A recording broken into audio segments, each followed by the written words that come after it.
नमस्कार। आप सभी का स्वागत है इस लाइव सेशन में। तमाम बातें हैं जिस पर बात करना ज़रूरी था, इसलिए आप सबके बीच में हम लोग लाइव हैं। और 27%, 21% या फिर 6000 सीटें, इन सब मुद्दों पर चर्चा करने के लिए हम आप जुड़ रहे हैं। जो भाई जुड़ेंगे, जो साथी जुड़ेंगे, उन सभी से निवेदन है कि आप सभी लोग एक बार वीडियो को अधिक से अधिक शेयर कर दें, जिससे अधिक से अधिक लोग जुड़ सकें और सब तक जानकारी आराम से पहुंच सके। तो मैं मुद्दों पे आऊँगा, उससे पहले मुझे आप तक एक संदेश पहुंचाना है। वो ये संदेश है कि जब तक हम लोग इस बात को साबित करने की लड़ाई लड़ रहे थे कि आरक्षण की चोरी हुई है, उस समय तक लोगों को यकीन नहीं था कि ऐसा कुछ हुआ भी है। और जिनको यकीन था वो सोच रहे थे कि कोर्ट से होगा तभी कुछ होगा, और बाबा के समय में आंदोलन करना मतलब अपने पैर कुल्हाड़ी मारना, कुछ नहीं हो पाएगा। उन सभी साथियों के बीच से कुछ साथी निकले जिनको लगा कि ये हमारा तरीका सही है और उस तरीके से लड़ के हम लोग नौकरी अपनी और अपना खोया सम्मान वापस पा सकते हैं। उन सब ने एक प्रयास करना शुरू किया और उसके प्रयास के नतीजे ये निकल के आए कि दुनिया के सबसे ज़्यादा तानाशाह कहे जाने वाले लोगों में से एक उत्तर प्रदेश के जो सरकार है वर्तमान में, उसके मुखिया ने हम लोगों को बुलाया, हम लोगों से वार्ता की और पूरे बेसिक शिक्षा विभाग के अधिकारियों की मौजूदगी में, साथ ही साथ बेसिक शिक्षा मंत्री श्री सतीश द्विवेदी जी की मौजूदगी में इस बात को मुख्यमंत्री जी ने कहा कि हमने ये तय किया है कि अनारक्षित सीटों की भर्ती के बाद जो आरक्षित वर्ग का दायरा होता है 27% और 21%, क्रमशः ओबीसी का 27% और एससी का 21%, उसमें जो कमियां, जो विसंगतियां रह गई हैं उसकी हम भरपाई करेंगे। और हालांकि ये मामला चूंकि कोर्ट में भी पेंडिंग है और इसको सुप्रीम कोर्ट तक जाना है, और सुप्रीम कोर्ट, माननीय मुख्यमंत्री जी का यहाँ तक कहना था कि सुप्रीम कोर्ट के तो कुछ जज ऐसे हैं जो आरक्षण के खिलाफ भी हैं। ये माननीय मुख्यमंत्री जी के शब्द मैं आपको बता रहा हूँ। तो जो आरक्षण के खिलाफ फैसले देते हैं तो हमें उन सब चीज़ों से भी बचाना है। तो हमारी सरकार ने ये तय किया, हमने ये तय किया है कि जो अनारक्षित की कट ऑफ है 67.11, उसके नीचे हम 27% ओबीसी और 21% एससी वर्ग के अभ्यर्थियों का जो आंदोलन में विसंगतियां हुई हैं उनको दूर करते हुए हम नियुक्तियां प्रदान करेंगे। ये जो प्रमुख बातें हैं ये मुख्यमंत्री जी के द्वारा कही गई और सभी विभाग के अधिकारियों के सामने कही गई। अब बात निकल के आती है कि जब मुख्यमंत्री जी ने कह दिया कि 27 और 21% का क्राइटेरिया पूरा किया जाएगा, वो भी अनारक्षित सीटों के बाद, तो फिर बेसिक शिक्षा मंत्री का पहले एक प्रेस रिलीज जारी होती है जिसमें ये बताया जाता है कि 17,000 पदों पर नियुक्तियां की जाएंगी।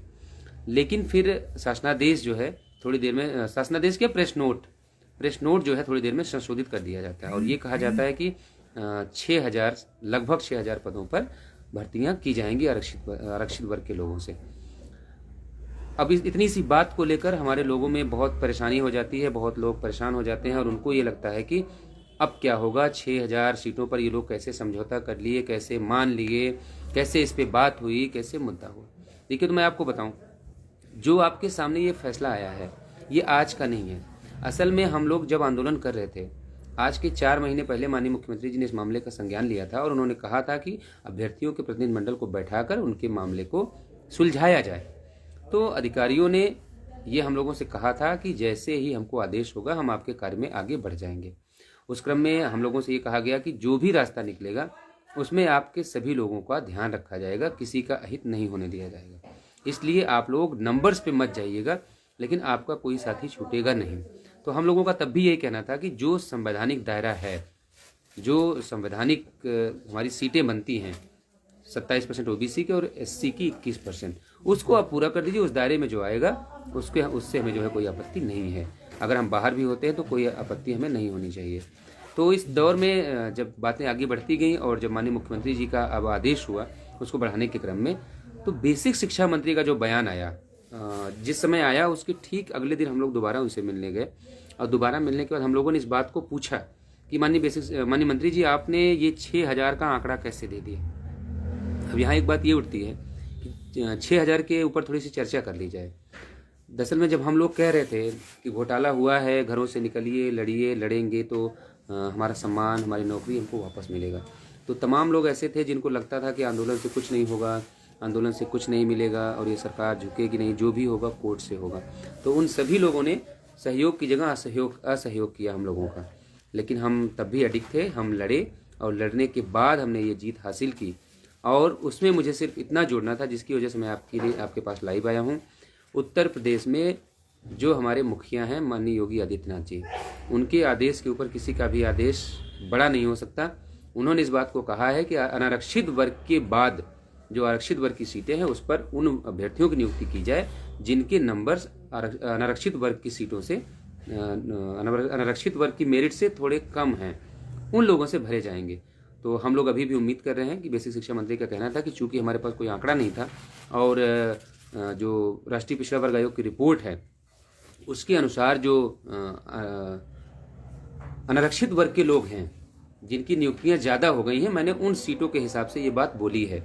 लेकिन एग्जैक्ट फिगर मुझे भी नहीं मालूम है। विभाग इस पे जो है जांच करवाएगा, लिस्ट का पुनर्मूल्यांकन होगा, उसको देखेंगे कि कितनी विसंगतियां हैं, उसको दूर करेंगे।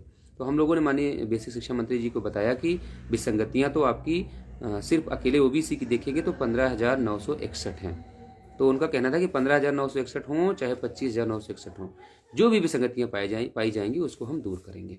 तो इन्हीं सब मुद्दों पे बात हुई। उसके बाद अधिकारियों से भी जो हम लोगों की मुलाकात हुई है उनका भी यही कहना है कि आपको परेशान होने की ज़रूरत नहीं है, हम लिस्ट को दोबारा परीक्षण करवाएंगे और जितने भी सीटें गलत तरीके से भरी गई हैं वो आपकी भरपाई की जाएंगी। और प्रेस नोट पता नहीं कितनी बार बदले हैं और दोबारा भी बदलेंगे। बस आपको ये ध्यान रखना है कि हम लोग धरने में अगर ज़्यादा समय नहीं दे पा रहे हैं तो उसका ये मतलब नहीं है कि आंदोलन आपका कमज़ोर पड़ रहा है या हम लोग कहीं डॉक्यूमेंट्स तैयार कर रहे हैं या अपने काउंसलिंग की तैयारी कर रहे हैं। ऐसा कुछ भी नहीं है। हम इसलिए दौड़ रहे हैं कि हमारे किसी भी साथी का अहित न हो, कोई भी साथी हमारा छूट ना जाए, जिसने संघर्ष किया है उसके साथ न्याय हो। उन साथियों के न्याय के लिए जो भी रास्ता बन पड़ सकता है उन रास्तों की जो है तलाश हम लोग कर रहे हैं। उन रास्तों पर हम लोग अधिकारियों से बात कर रहे हैं और हम लोगों को पूरी उम्मीद है कि वो रास्ते निकल कर आएंगे। हम कम से कम जो आंदोलन से लेकर जाएंगे वो ये होगा कि हमारी जो 27% सीटें हैं ओबीसी की अनारक्षित के बाद और एससी की जो 21% सीटें हैं उसके आखिरी पद भरे जाएं। और अगर ऐसा ना संभव हो तो कम से कम जो हमारे सक्रिय साथी हैं, जो लड़ने वाले साथी हैं, कम से कम उन सभी का चयन सुनिश्चित हो।